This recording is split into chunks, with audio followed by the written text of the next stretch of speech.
So join us today, Scott Jenkins. Scott Jenkins, you've got such a good, strong background in terms of ultra marathons now. Can you tell us a little bit about your background and how it started? It's great to chat to you about ultra running, something I'm very passionate about. And for me, really, the journey started, 13 years ago. I'd always been a keen runner. I'd always enjoyed playing football as well. Not very well, but I kicked a ball around. I enjoyed it.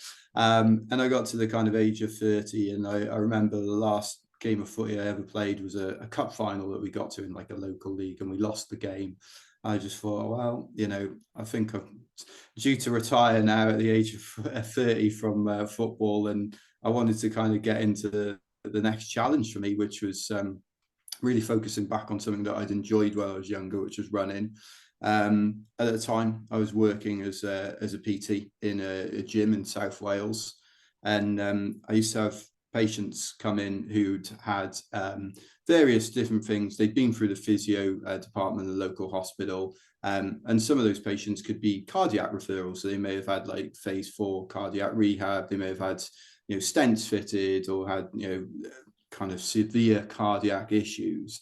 And there was this one guy that used to come into the gym, a guy called Colin, and he was a lovely bloke. And no matter what the weather, it was miserable like it is out today, he would be just so happy. And I used to kind of puzzle me a little bit. And I said to him one day, I said, Colin, why do you feel, so happy? Why are you always smiling when you come in here? He said, well, I feel like I've got a second chance at life.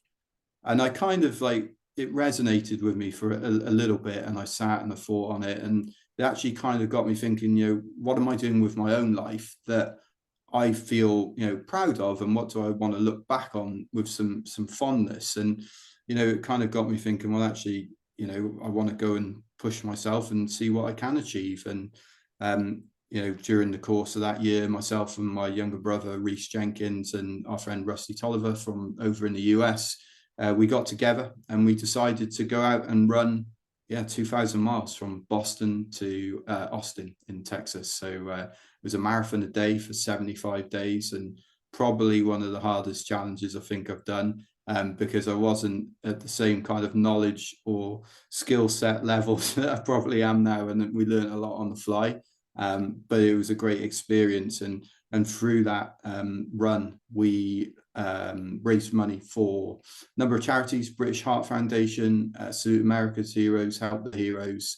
And it just made me realize that actually, that's really what I want to do with my outside of work, is try to focus on having an adventure in life, with my friends, with my family, with my colleagues, and also doing some good at the same time. And then, when I'm older and sat on the sofa, I can kind of hopefully reflect on the fact that, I've had that adventure and try to help other people along the way. And that's really what got me hooked on ultra running. Yeah. Would you say that the journey is made easier by having that kind of purpose, that charity, that kind of in your mindset? Would you say that kind of makes everything a bit more kind of focused for you? Yeah, definitely. And I think when you talk about like resilience in ultra running, and I guess resilience for life, my philosophy on things are that there's a lot to be taken from a sport like ultra running, which you can apply to life. And I think that's certainly something that I've learned over the course of the last 13 years. And if you think about an ultra marathon, it's a big goal. You got to run 100 miles, 200 miles, whatever it is. And you think about life, you've got life goals, which are often quite, big and challenging goals, or in your professional career, winning a big account in sales or whatever it may be. And where the similarities are that along those journeys towards the big goals, there will be highs and there will be lows. And ultimately, it's how you respond to those challenges that will get you to where you want to be. So, if you don't get too carried away with the highs and too despondent with the lows, and you can try and keep an even keel, then I truly think you can kind of create, or achieve the goals that you want to achieve. And for me, when I am in those deep, dark places in races, to answer your question in an elongated manner, I'm sorry for that, is that ultimately you do think about the reasons why you're doing a run like that, and starting with the why. Classic Simon Sinek is always start with why, and the why for me is that charity element and trying to do some good. And for me, it's a charity called Operation Smile, which perform surgical intervention for children with cleft lips and cleft palates all around the world. And quite often, if it's deep dark back end of an ultra marathon, it's those kind of motivating factors that can get you through, I guess. In terms of the adapting, resilience is partially kind of down to adapting your emotional response to things and your physical response. You must have had some ultra marathons now that have really kind of tested you over the years, as well as the America. Whereabouts? Where else have you been? So I mean, me and my brother, we've done challenges together, we've done races together. I've spent a lot of time running in the States, and that's just for the reason that quite often the scenery is quite amazing to kind of get to run through, and there's only one way that you can do that, by going to somewhere like Moab and doing the Moab 240. You get to see sites that you wouldn't normally see, and you can only access them by foot. But done some other challenges over the years, run across Iceland, cycled from Italy to Cardiff. I've done races here in the UK as well. I've done all the canal races, which you don't get so much elevation in, which is all right when you're coming from a flat city like London, or where I'm from originally, Cardiff. But I've also been to some big mountain races, races like the Bigfoot 200 in the Pacific Northwest, and that's a really challenging race. 48,000 feet of elevation incline and 48,000 feet elevation decline, over 209 miles in like some of the remotest terrain you'll ever encounter. And I can understand, having been there, why people kind of think Bigfoot might be real. And if you don't think it's real by the start of the race, by mile 200 and you're sleep deprived, you can definitely hear a few things in the woods, that's for sure. Would you say that part of the building the resilience is kind of like the confidence and just really kind of learning so much about yourself during these? Yeah, I think you do learn so much about yourself. And I think, we touched on it before we came on the show. I don't think resilience is a fixed trait. I don't think it's something that you always have. I think it's something that needs to be developed, and it's developed in kind of different ways. And actually, some of the biggest lessons that you have in resilience can often come from failure.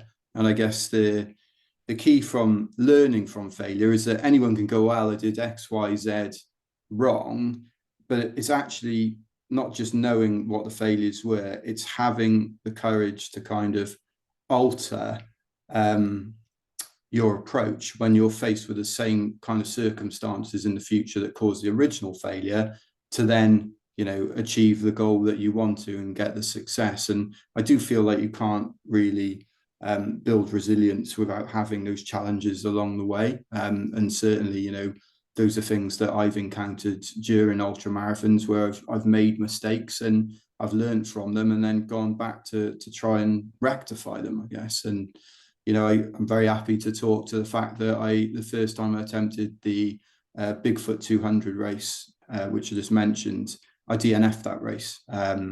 I made a number of mistakes, and I'm very happy to talk to them. So the first one was planning to run a true mountain race like that 3 weeks after running Badwater in Death Valley, which is on the road. It's 52 degrees Celsius, going to a race which is in the Pacific Northwest, and having to work in between back in London was challenging. So I didn't really get my recovery right.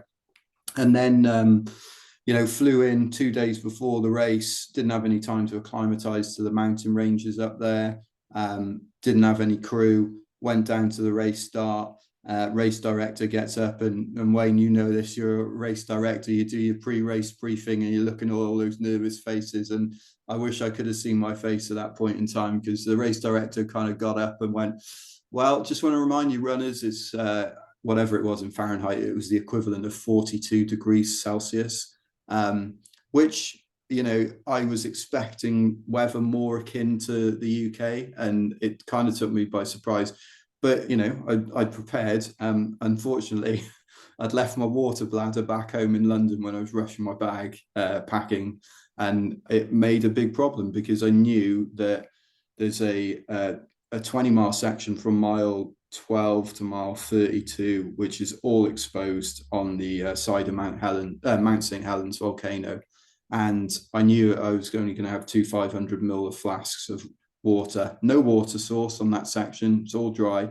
And I knew it was going to be a real sufferfest. And I got myself into some problems and ultimately ended up dehydrated. Got to mile 30, finally got into the aid station, way longer than I expected. Managed to refuel, went back out, but the damage is already done. I'd kind of got tight IT band, all those things. Started limping, chasing cutoffs, fell asleep because I couldn't stay awake because I couldn't get any sleep because of chasing the cutoffs. It was a real humbling experience. I ended up DNFing at mile 160 of that race. And that was really hard to take because it was like a 3-hour drive in the back of some bloke's car back to town. But the one thing I did, which really helped me, I think, was that I went to the end of the race and I sat there for 12 hours, literally, and watched every last runner finish the race. And the reason for that was, I wanted to see, their faces and what it meant to them, but also kind of remind myself of like, you're never going to make these mistakes again, and learn the hard way. So, I was able to do that. And, a year later, I spent the whole year literally thinking about that race and each section. And I'm sure you do this, playing sections of a race through in your head. I'm like, right, that section, I can do that quicker. I can do this better. And eventually ended up going back there 12 months later and was able to finish the race. And ended up finishing 25th, which was a lot better than dropping out of it at mile 160 the year before. But it was having the kind of foresight to realize, okay, I've made these mistakes. And when I was faced with those conditions again in the future, it changed my course, I guess. Yeah, absolutely. Like you say, there's a lot of kind of moving parts. There's a lot of factors that kind of determine the outcome. It might be that something really basic is a percentage towards success. And that's how I used to kind of approach it when I was kind of actively racing. And it is kind of that kind of mindset which you've really got to. And I've been there, during DNFs, and you do kind of get that fire in the belly from the word failure, although it's not really that. It's kind of it just lights something inside you, doesn't it, in a way, which it's part of that resilience, like you say.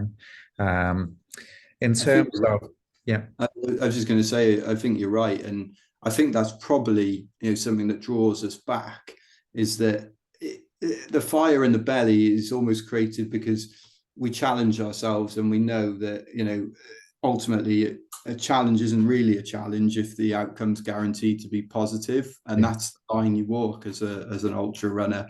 You've got to recognize there's always going to be good and bad days, and it's how you respond to both, I guess. 100%. And going back to like the race director, kind of looking at everybody at the start, it's great. It's one of the best things, because you get to kind of look into people's eyes and see the nerves and see the excitement, and see, the dreams, the hopes, all of that, and the worries as well sometimes, all of that.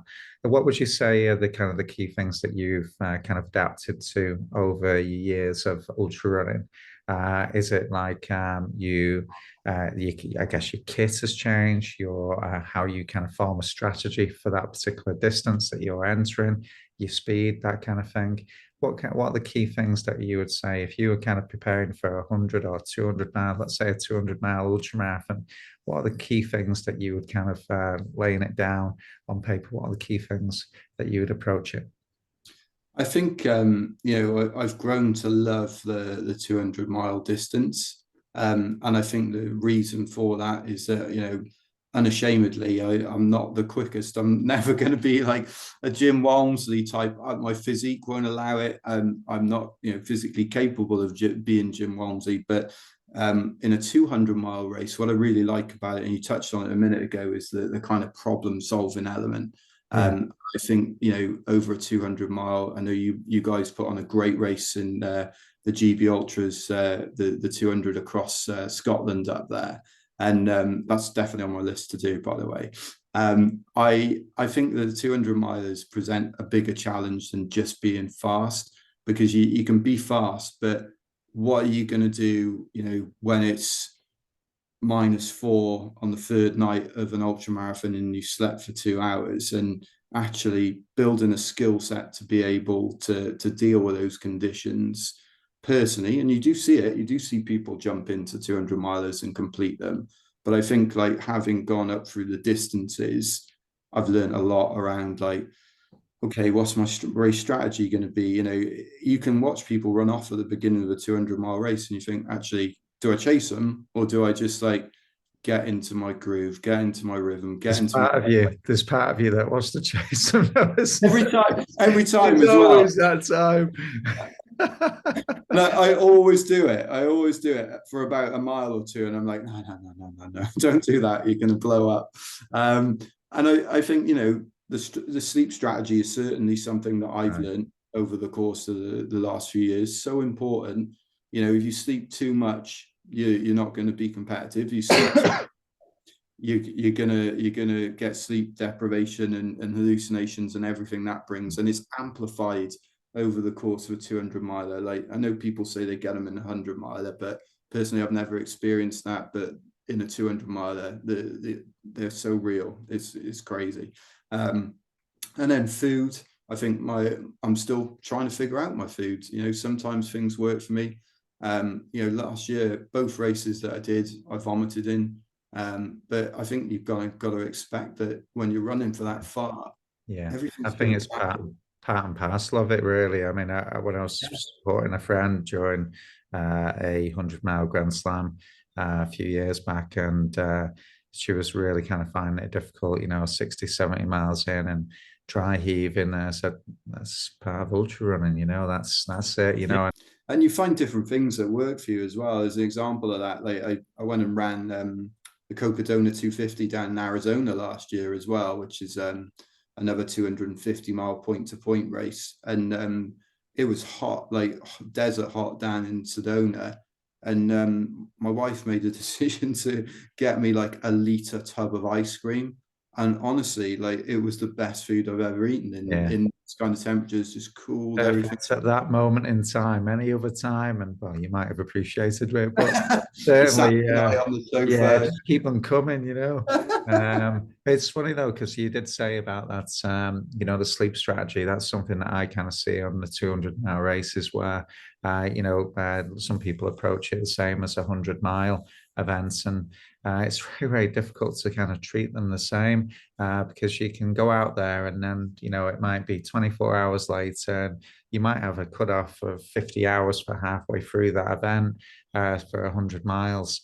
And then people who have just gotten straight through, it's daylight, maybe midday on the second day. And then people really need to, they hit the wall. They need to sleep. And then what happens? They get in sleep when it's daylight, when they can nav so much easier. And the people who rested a little bit sooner and actually rested during the night, then they overtake. And it's kind of just very kind of like it turns everything on its head a little bit, just by having a bit more of a strategy, because there's only probably 10%, maybe 20% of a start line that can really cope with over 2+ days of no sleep.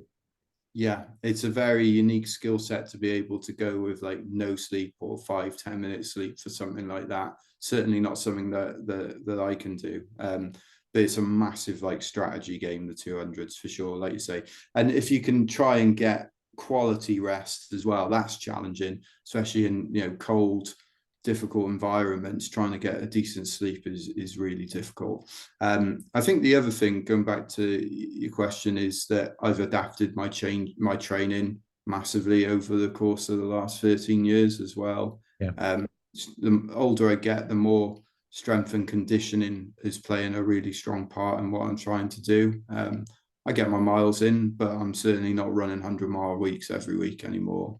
Um, because I live in London and it's not that enjoyable to spend a week running 100 miles in London. So I'm much better off doing my longer runs on the weekend in Surrey Hills or Richmond Park, just going out doing some loops. And then during the week, I do a lot of treadmill running, and I do a lot in the gym behind us here, where I've got a full strength rack and Olympic barbell setup, and I think that's really, really important.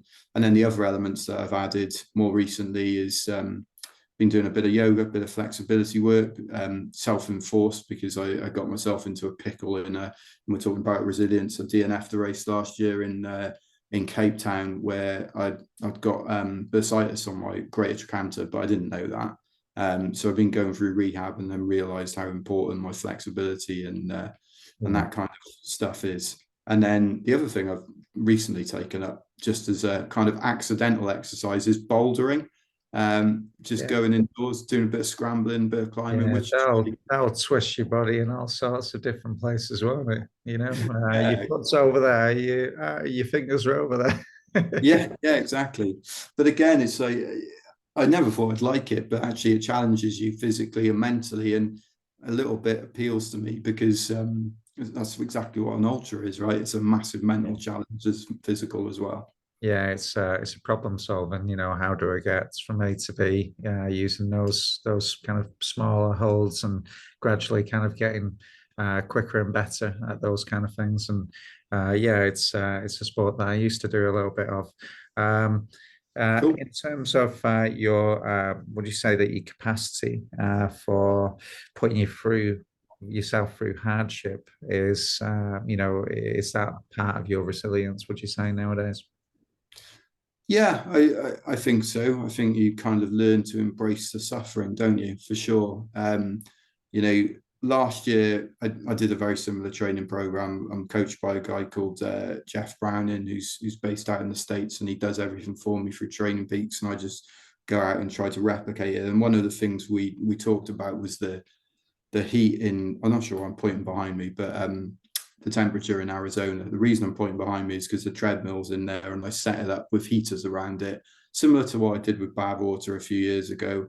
And the reason for that was that I wanted, or this sounds really odd, but I wanted to deprive myself of mental like stimulation by running outside loads, Mm. because I wanted to really enjoy being out on the trails in Arizona, which I knew was going to be a really beautiful race, but I knew it was going to be warm as well. And so I spent a lot of time running on the treadmill. And when I got out to Arizona at mile 90, I was coming down this mountain, a really steep, rocky mountain. I know what your race directors are like as well. I know you guys just like ship in the rocks, especially to make the trail tougher.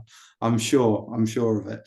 But I rolled my ankle coming down alongside this quarry on the backside of this mountain called Mingus, and it was really painful. Not like one of the ones who are like, oh, I'll just keep running. It was painful enough to make me stop, and I was like, oh, it's starting to swell already. And actually, in that moment, I was so, pretty remote. And I'm like, well, you haven't got a choice. You're just going to have to get up and carry on. So I got my poles out, and I don't normally use those going downhill, and just started moving again. And as I started moving again, I kind of thought back to like being on the treadmill, looking around, and you could see Sedona like 40 miles off in the distance, all the red rocks. And actually, having done that kind of training at home, I was kind of appreciative of being out there. I was like, well, let's just get to the next aid station, enjoy where you are, and then get there, get a bit of food, get a drink, see the crew, keep on moving. And that's what I did. And I ended up running 160 miles with probably, one of the worst ankle rolls I've ever done. And I don't think I could have done that without having kind of developed a bit of mental fortitude in my training, and also the other races that I've done over the course of the last 13 years. Yeah. So you take the knocks and you get back up again, really, and you still have the mindset that the knocks there, it's going to be there after the race, but you've got the mental strength to push kind of through that. Um, In terms of your brother Reese, he's obviously kind of developed Pegasus and Wild Horse over the years, and Wild Yeah. Horse, I think, during COVID and that. What's your plans in terms of are you guys kind of going to take on another ultramarathon together in the near future? Would you say? I think so. I think it would be really nice for us to get back out and do something. You know, we've been chatting a lot recently about a few ideas and a few plans that we'd love to do. Yeah, Reese is a great runner as well, and yeah, I think we're due to hopefully get to a big race together soon. I'm not sure what that one's going to be yet, but you know, sharing those adventures with your friends and family is Aye. something you don't take for granted, is it? You know, it's so cool. It's when you're in a position where you've got the people that you love around you, it makes it because it is hard sometimes being away from family, for these kind of things that we do, the sport that we love. So, when you kind of get to share those moments, it does me, it brings everything that you love all together. Yeah. So I completely get it. Um, One we'd love to do Badwater together. That's the one we'd really like to do because we both got in 2020, COVID year. I ended up running it in 21. Reese had done it in 2019. So we're still yet to run it together. That would be a dream to go and do that. That would be Yeah, I good. know Reese has got some unfinished business there as well. He's got a bit between Yeah, his teeth a little bit, hasn't he? Yeah, I think that's the thing. It obviously kind of runs through your family. Um, you know. Um, Question for you: what does ultra running mean to you? oh, it's a good question, Wayne. Um, I think ultra running to me is yeah, I know I said it before, but it means the opportunity to have some adventure in my life, um, to learn a lot about myself, and the opportunity to try and help others. And I always do my runs for charity and for Operation Smile, and it gives me the opportunity to do a bit of good in life, I guess. I'm also very grateful for the what ultra running has done for me in my life. Like, it's given me opportunities and experiences and adventures that I would never have had. Talking to yourself here now is something I could never have imagined myself doing 13 years ago. And yeah, it's given me confidence in life. When I was started ultra running, I was a PT in South Wales. And I ended up a couple of years later having an interview at Johnson and Johnson, and the title for the presentation I needed to prepare was Blood, Sweat and Tears, and I did it all about Boston to Austin and that run. And if I hadn't have done that run, I wouldn't have gained the confidence from doing something like that. I realized that actually it's a cliche. Everyone says, nothing's impossible. You can do anything you put your mind to it. And I think ultra running has given me the confidence to believe that quite often, more often than not, that is true. So it means a lot to me. It means the world to me, I guess. Yeah, absolutely. And I think that's the thing, isn't it? That there's so many avenues of ultra running which kind of reflects on life, isn't it, really? Yeah, definitely. And I Yeah. think, it's taught me, we talked about resilience earlier. I think it's given me the opportunity to kind of challenge myself, applying those learnings from failure and success. Um, I think it just teaches you that, comfort is it's the enemy, I guess, in life. I think we Comfort somewhere zone. along the way, we've mistaken like comfort for happiness as humans. And I'm sure you've experienced it yourself. Like, some of your happiest moments are actually when you're out in a visceral environment in the mountains, the rain's coming down, the snow's coming down, and you just feel so alive. And yeah, I really believe that we have mistaken comfort for happiness, and more people that get out to experience these adventures will hopefully get to see some of the things that we do too. Yeah, absolutely. Well, thanks so much for your time today, Scott. And So we wish you all the very, very best with your upcoming challenges. thank you so much. Thanks for having me on. It's been a pleasure talking to you, mate. Really appreciate it.